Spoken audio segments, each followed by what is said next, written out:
Hey everyone and welcome back. Now in today's video we'll be discussing about the lab architecture that we'll be following throughout this course of Console Associate certification. So let's get started.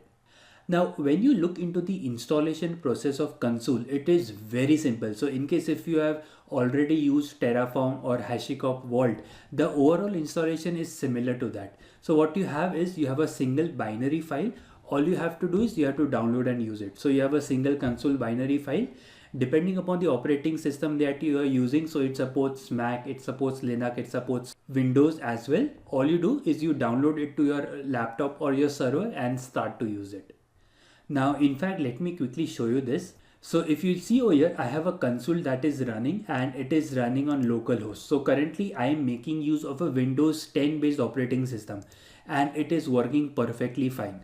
Now one of the question that comes is will we be using a workstation based approach throughout the course or will be using a different approach? And the answer is we'll be using a slightly different approach, and this is one of the primary reasons why we have this video included. Now one important part to remember here is that Console has a lot of amazing features, and throughout the course our primary aim is to practically try it out. So some of the amazing features includes service discovery, you have health check, you have service mesh, you have an interesting feature of secure service communication which basically makes use of mutual TLS. And along with that, you also need to be aware of various things where you have a replication which has been set up between multiple console servers, how client interacts in a replication based environments and so on.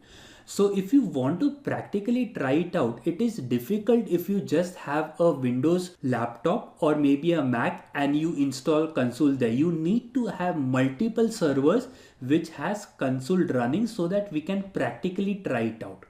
So this is one of the reasons why we'll be making use of a cloud provider where we launch multiple servers where Console will be installed so that we can practically try out a lot of amazing features here.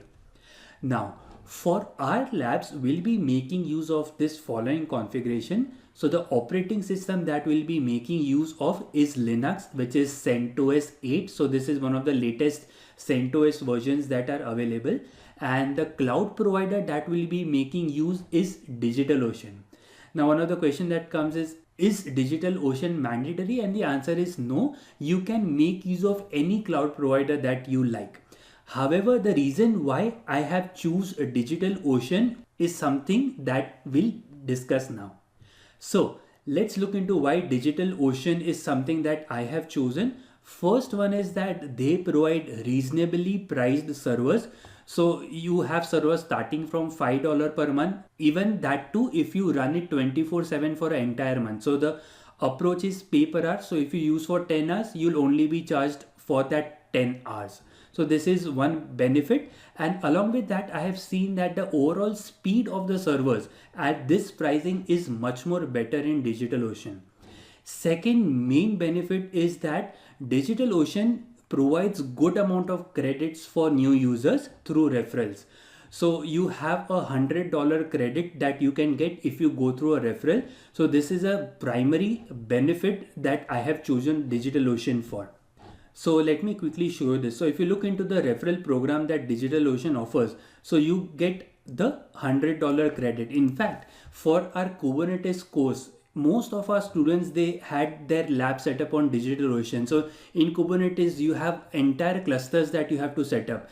And with this $100 credit, you can practically do everything with $0 cost. So that is the second benefit why we are choosing DigitalOcean. And the third benefit is keep it simple approach. So since if you want to practically try out by launching multiple servers, if you are using a different provider, then you will have to bear the cost of this. However, if you have good amount of credit, then it's always a good approach here. Great. So I hope at a high level overview you understood the overall lab architecture setup that we'll be following throughout the course. Again, I'll recommend you to at least make sure that you have the same operating system in your labs. Cloud provider, in case if you do not have credits for various other cloud providers like AWS, DigitalOcean is a very good provider that you can make use of. So that's about it, and I look forward to see you in the next video.